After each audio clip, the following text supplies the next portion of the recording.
General Motors had the EV1. Oh yeah. BMW had the BMW i3. Ford had a little tiny electric vehicle. Why didn't they do the next step? Why? Well, because there's an executive. Wait a minute. He took the cigar to his. Wait a minute. I don't think I like that electric crap. I don't know anything about it, but I'm gonna kill it. And he did. That person killed it.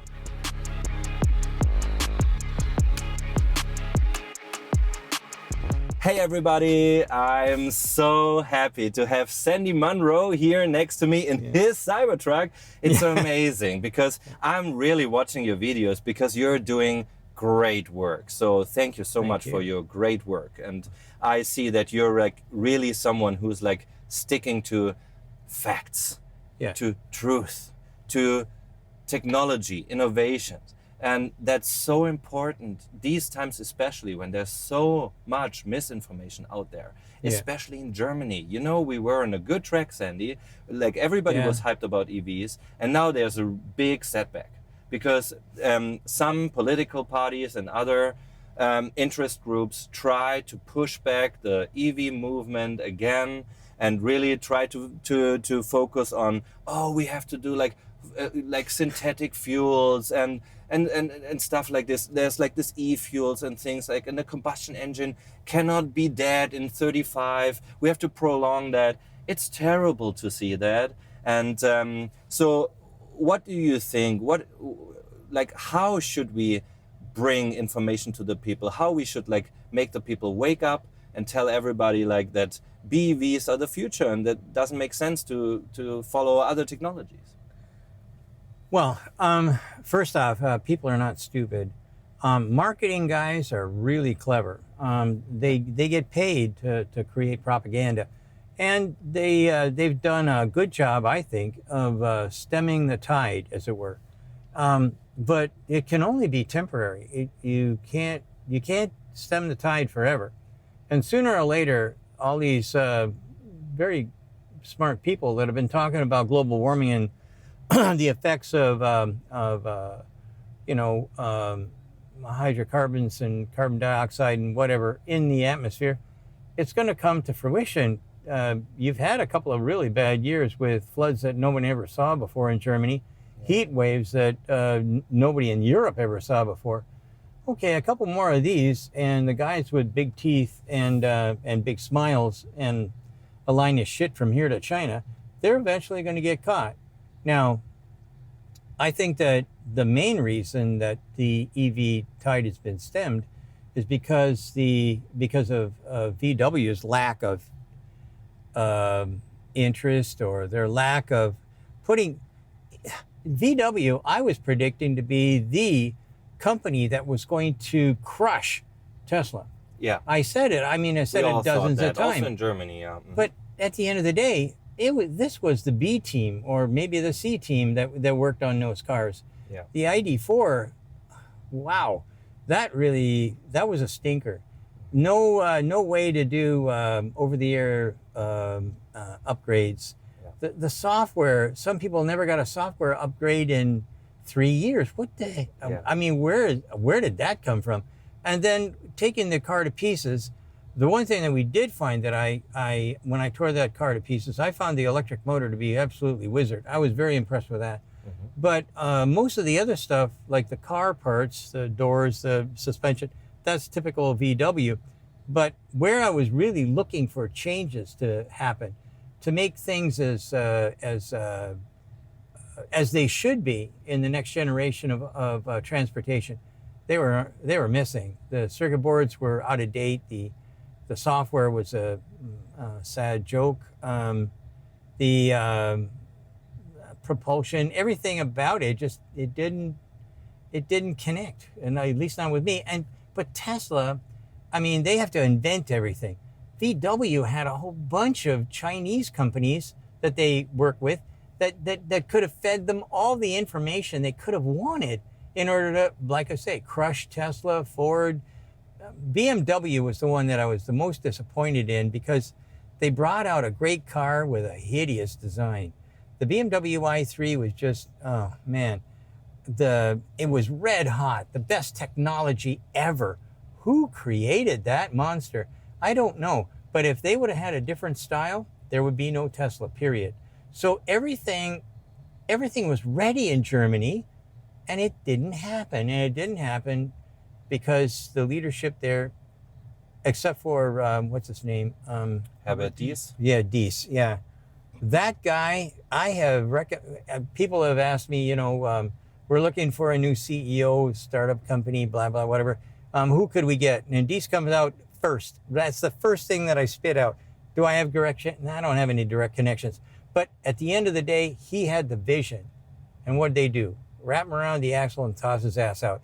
He made a mistake in picking software engineers from Germany. He should have gone to one of the countries that like California, everybody says Silicon Valley and whatnot. But there are other countries in China, in Singapore, kind of in Japan, but companies that really do a good job with software, they could have got one of those. They could have got people like that to do the job.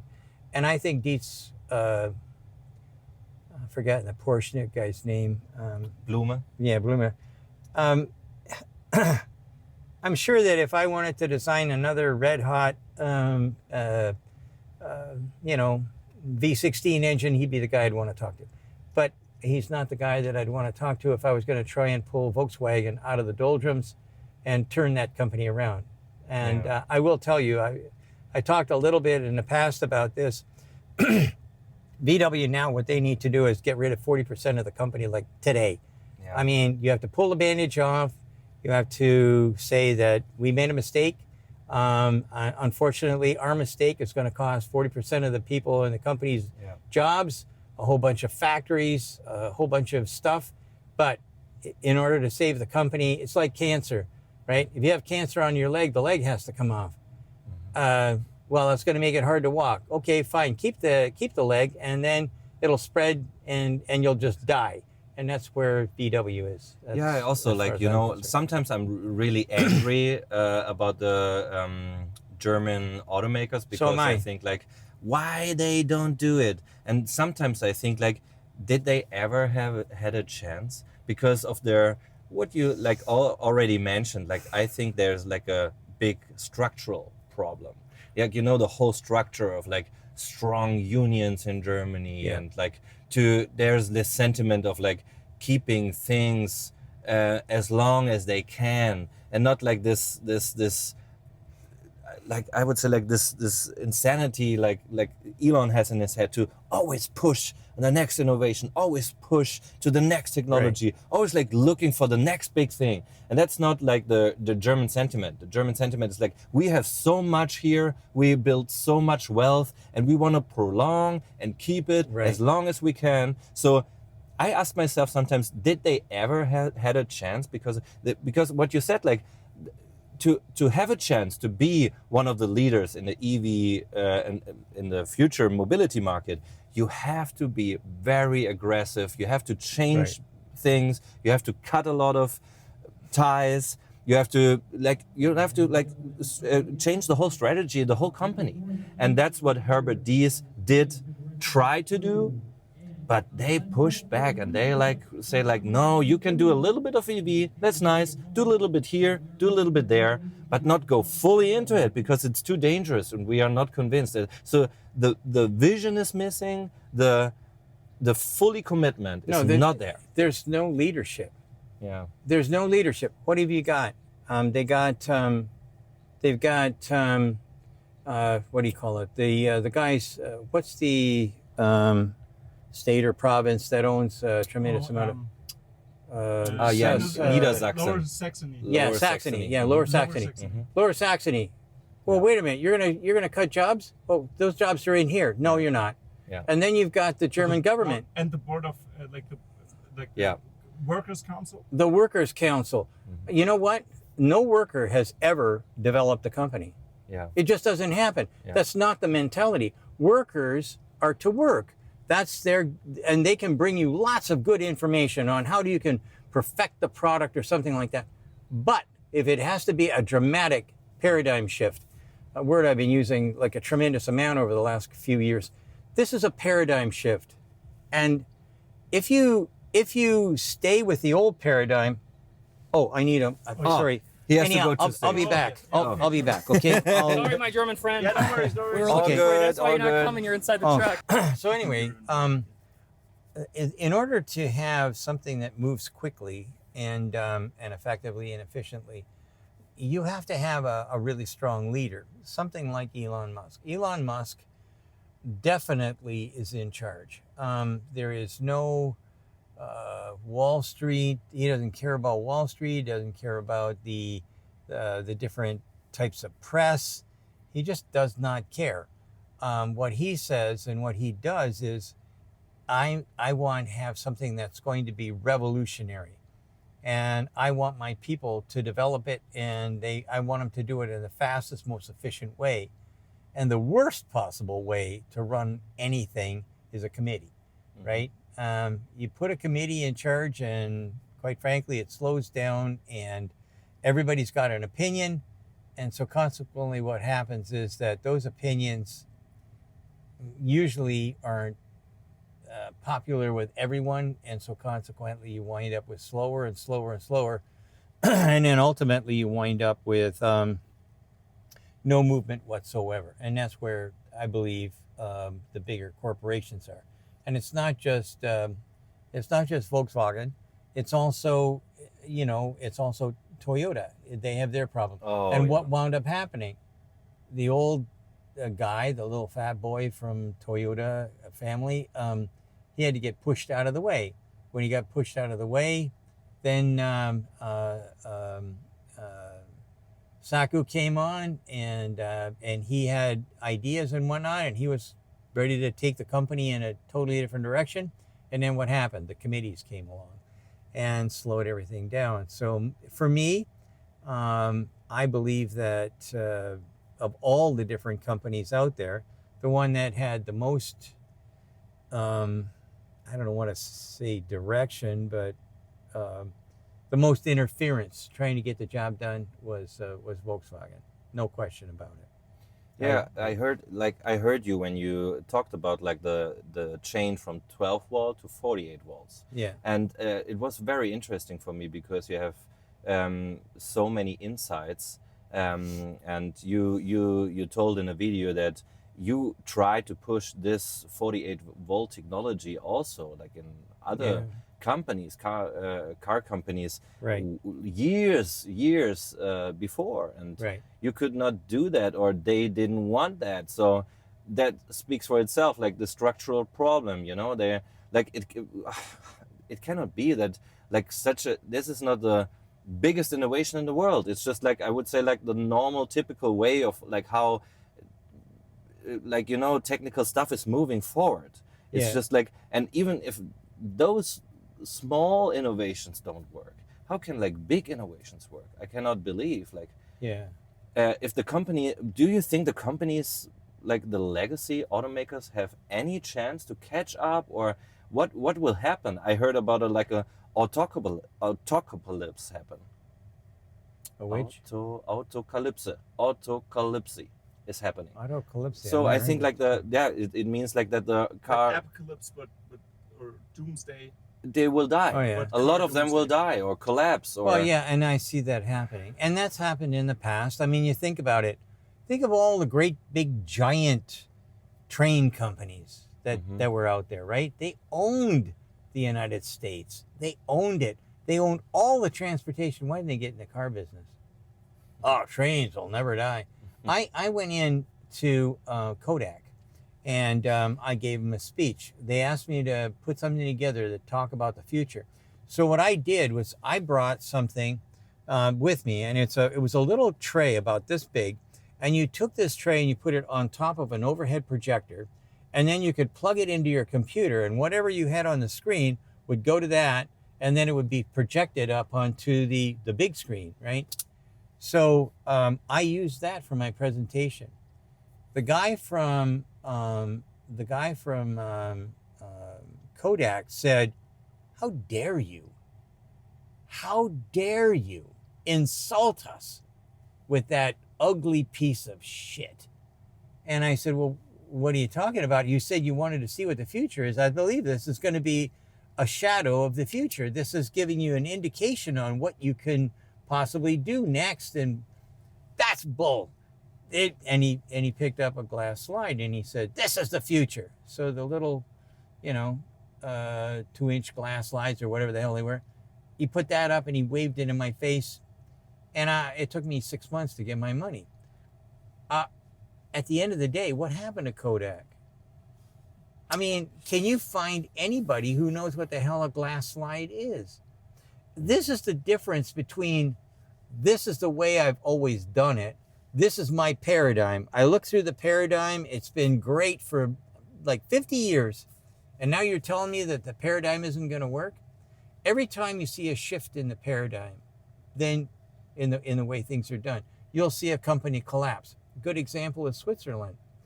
Switzerland dominated the watch market forever.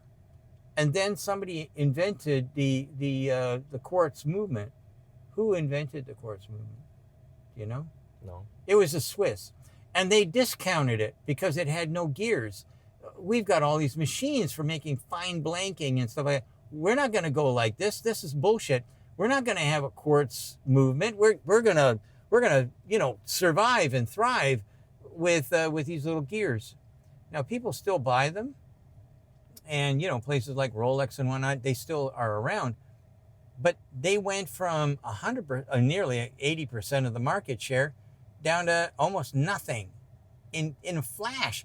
And they invented the technology to move ahead. Same thing is true here. General Motors had the EV1. Oh, yeah. BMW had the BMW i3. Ford had a little tiny electric vehicle. Bolt, right? With the Bolt? No, that was GM as well. sorry. The Bolt came out. Why didn't they do the next step? Why? Well, because there's an executive. Wait a minute. He took the cigar to his. Wait a minute. I don't think I like that electric crap. I don't know anything about it, but I'm gonna kill it. And he did. That person killed it. Yeah. And then when they tried to bring it back again, LG gave them a bunch of battery packs that caught on fire. LG bought back all their but now, you're not going to mean it. These things are nothing but a torch, fire bombs.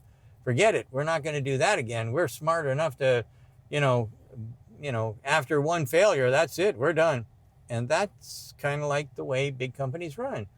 Because everybody is interested not in the company, not in the future, but their career and what kind of money can we put in the bank next month. Yeah. That's it. So when people say that, I love it when they say, well, you can come to our strategic meeting and you can hear all about what we're going to do in the future. Or worse yet, they used to have car shows and they'd show you all these cars that they're never going to make. Well, guess what? That gets old. And when it gets old, if I can tell it's going to be getting old, I'm guessing that the general population will be able to figure it out as well. And that's what's happening in Germany. And I know guys at Volkswagen, and they've told me that if a German gets into a Chinese vehicle and drives it around, he's lost forever. And Germany has the most loyal. I mean, when you say buy German, there's a ton of people that just listen to that. And they will buy German. In the United States, that doesn't work at all. That's the last thing you want to do. Buy American. Be patriotic. Forget it. That's dead in a heartbeat. That's what Pepsi-Cola is trying to do right now to try and get back market share. Buy Pepsi. We're American. It doesn't work. So this is like a natural selection that is happening now, the disruption. So it has to be like this. Otherwise, the automotive industry is not changing, maybe. I mean, if you think about it, when the automobile came out, many of the carriage makers could have easily got into automotive. They dominated the marketplace, and they had a lot of clever ideas as far as suspension and whatnot was concerned, but they didn't. Why? Oh, this is just a passing fad. Oh, these everybody that's got one of these gas cars, pretty soon they're just going to say screw it and come right back to horses and carriages. What happened? But now you tell us about so many different examples where, Yeah. and then I think like, okay, you saw it like with Blockbuster and Netflix, you saw it Yeah. with Apple and the mobile phone Nokia. industry and BlackBerry and everything. Yeah. Then I just like I am like I was studying like music business in the music industry. You saw it with the streaming from the CDs and everything. So it's repeating and repeating and repeating. It feels like a loop that we are in all the time. So why? That's why I like question myself, like, why can't they see? Because it's not the first time something like this happens in the world. It's just like happening again and again. So they should be smart enough to see like, oh yeah, now it's can't. happening again. No. So we have to change big. No, they can't see it. When the expectations don't match the results, people physiologically cannot see the data. Their mind overrules their ability to see what's directly in front of them. So think about it. Have you ever, this is called a scotoma. It's a psychological thing. Have you ever gone into somebody's house or maybe you got a workbench, right? And you're looking for your hammer and you're looking all over the workbench and you can't see the hammer. Where the heck did the hammer go? You instantly try and blame somebody. In my case, it was my son. Anytime I couldn't find it, it was him. He probably left it in the backyard. So I called my son, hey, Alistair, where the hell's my hammer? Alistair walks in. Oh, is this it? It was right in front of me. Why didn't I see it? Mm-hmm. Why? Mm-hmm. Because my brain overruled my vision. And here's the deal. When it comes to strongly held rules and regulations, like what you've got inside of an auto company, there are a lot of rules, a lot of them, and most of them are holy. You're not allowed to make changes. When you've got rules like that, you haven't got a chance. You cannot possibly win. As soon as you say, that's the only way we can do it, put that down in a standard, okay. And now what? You're going to have that forever. And when I was at Ford, when I was there a long, long time ago, they showed me the specifications for automation. I am an automation engineer, or was an automation engineer when I came to Ford. I'm looking at these specs and I'm going, when was this written? In the 20s? Nope, it was the 30s. Are you kidding me? And you still got this crap? This is old. It's outdated. Well, it's the Ford standard. Ford had a standard. General Motors has a standard. Toyota has a standard. Volkswagen has standards. Those standards are outdated. They aren't flexible. And when the expectations don't match the results, so the expectation is we're going to be successful forever, but they don't match the results. Well, Tesla is gobbling up the market share. Electric vehicles are the thing of the future. Oh, that's baloney. We've heard that all before. Let's go and have another look at the big book. And that's what happens. And it's called scotoma. And that's what they have. And I say things, I say this all the time, that when I get into a problem, I go to a company and we turn companies around. And we've had tons of success. Company's flat on its ass. What are we going to do? And normally what they say, well, we have brought you in so you can teach us a new technology and blah, blah, blah. And I'll wait until they're all done talking and then I'll say, okay, I'm going to tell you something and I want you to write this down. Technology, 10%. I'll wait. Psychology, 90%. I'm here to change your mind. I'm not here to give you magic fairy dust. Well, wait a minute. We've seen this and we saw that. Yeah, I'm sure you did. And what did you do about it? Well, we're investigating it. I've got committees on it. You didn't act. Psychology versus technology. You didn't act. Acting isn't technology. Acceptance is not, that's not technology. The ability to influence the people on the factory floor, that's not technology. You have a little dinky strip of something over here and you forgot about the rest of the problem. Psychology, it's way stronger. And I took none of it when I was in college. I thought that was all bull. And in Canada, where I went to school, you could get a degree, an engineering degree that had nothing, no humanities, no English, grammar, whatever. That was all crap. All it was math, science, and, technology. Well, I found that I had a real problem trying to convince people to do what I thought was right. So I used to teach at Stanford, and I traded my time at Stanford to go and listen to what the psychiatrist had to say about how to make change. Suddenly, I could make change better. But it all boils down to scotoma. When the expectations don't match the results, people physiologically can't see the data, and that's what's happening at Volkswagen right now. And if you take this video and you put it in front of those guys, this guy's full of shit. What the hell does he know? Is he running a big company? I'm running a big company. I'm not running their big company, but they're running their big company into the dirt. And that's what happens. And they never realize until after it's too late. When everything has gone to hell in a handbasket, it's all gone for shit. Then, maybe we should have. And then it's too late. It's too late. You can't make any changes when the battle is over and you've lost. There's nothing else you can do except, apologize to the wounded and feel bad about the dead. And that's kind of like what is happening. There's a lot of companies that are going down that rat hole. And they're all having meetings right now. Is that going to help? Probably not. Because there's no leadership. There's no leader, no clear guy who can make the decision on the spot. And this is what we need now. That's why they have generals in the army. They have to make a decision on the spot. The battle is here. They're doing this. That didn't work. What do we need to change? Blah, blah. These things happen instantaneously. We don't have anything that. We'll have to get a committee together. We'll have a meeting, on and on. It's sad, but that's the way it goes.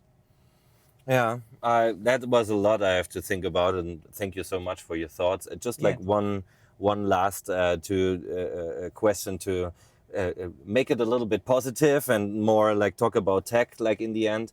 You said like very often that you need technology, you need innovation. Elon is doing it. We are sitting here in a Cybertruck, which I could like test drive it, and it's an amazing piece of technology. Yeah. I would not call it an amazing vehicle, an amazing piece of technology. So what are the things like what are the things you like most? What are the innovations that Tesla is doing that no one other is doing that you like appreciate? Well, at the end of the day, I appreciate good leadership, and again, that's all psychology. But at the end of the day, that is what I'm looking at. Mm-hmm. The leadership that these guys have is just out of this world. It's tremendous. That is the part that I like the best. Okay. So at the end of the day, the technology here, steer by wire, I think is brilliant. I like the fact that it has already. This car does not have self-driving, doesn't have lane keeping, and even cruise control it doesn't have. But every once in a while, something will kick in and say, nope, that ain't happening, and the car will correct. Okay, in some kind of a bad situation, it'll always do that. But I like self-steering. I like rear steering. I love rear steering.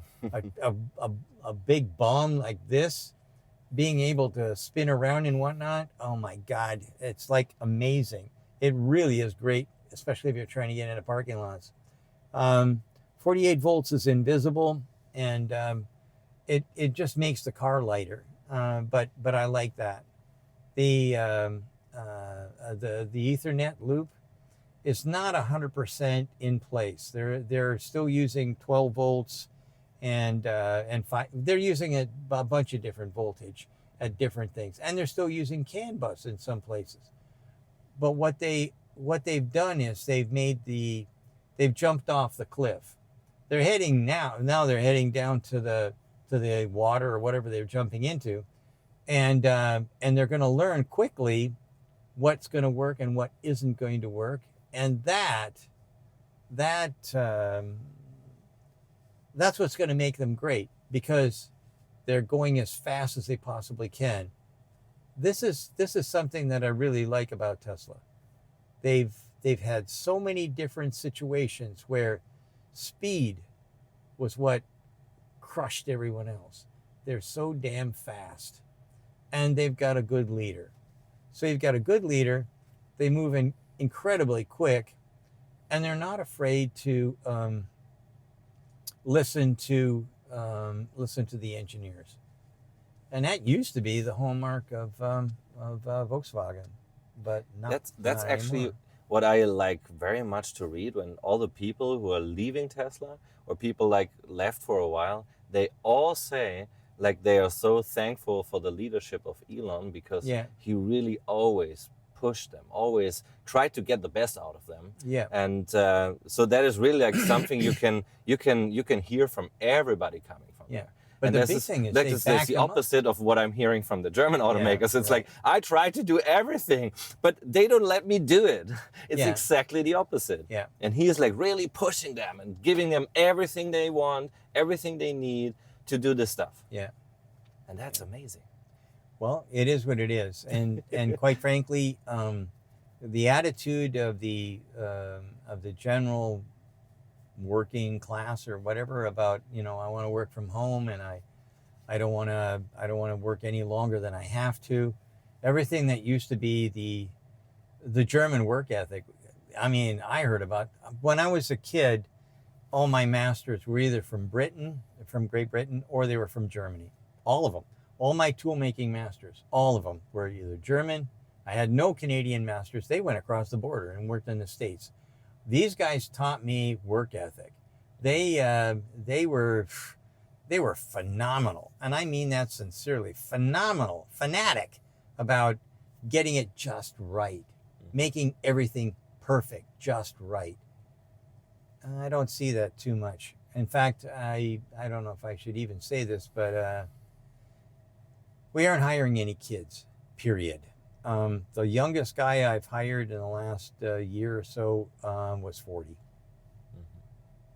I need work ethic, and that is not taught in school anymore. There's no work ethic in school, and that could be Germany went through a cultural change a while ago. You had, we're gonna bring in all these different folks, and that changed the culture around a little bit. And then, we don't have to work that hard, and we should have more in the arts and less in technology. And well, we don't need that guild stuff. We need to have them. The kids need to breathe. And okay, fine. You bring that stuff in. You got to kiss something away. Something will change. What will it be? And work ethic was the number one. That was the number one fatality, at least here in the United States. Mm-hmm. So. Okay, so you see a bright future now that Elon got his comp package and everything. So he seemed really unleashed and like getting some energy. If I gave you 84 billion euros, would you be happy? But he doesn't care about the money, I guess. Well, he doesn't cares care about the 25%, so that he is like Yeah. having Right. some like Real control. ownership and real control over Yeah. the whole AI stuff. That's Yeah. what I totally believe in. He's Yeah. not like after the money. I don't. No, think he's so. not a money guy. He's a Impact guy. an impact guy, Yeah. and he wanted to make sure that whatever happened, he would be able to direct the future, and that's what he wanted. So it's in Maslow's hierarchy of needs, the top one is fulfillment, Yeah. and fulfillment comes when you have the ability to control your destiny, Yep. right? That's kind of how it works. Wow. Sandy, thank you so much. That was like really amazing. I'm glad that it worked. Normally out I for you. hear you talking about tech, but this was like so much like to think about. I think the people are also having like some thoughts now, and then that helps a lot. That helps a lot. And your job is really valuable for the community, for the automotive industry. And yeah, thank you for that, and thank you for the interview. Well, thank you for talking to an old guy. Thanks so much. Come Thank on, you. we Yeah. can learn something Yeah. from you old guys. Well, maybe. Grab it while you can. That's what we did. Yeah, Thank you good so deal. much. Okay, thank you. Appreciate thank you it. guys. Thank you Bye. both. Bye bye. Bye now.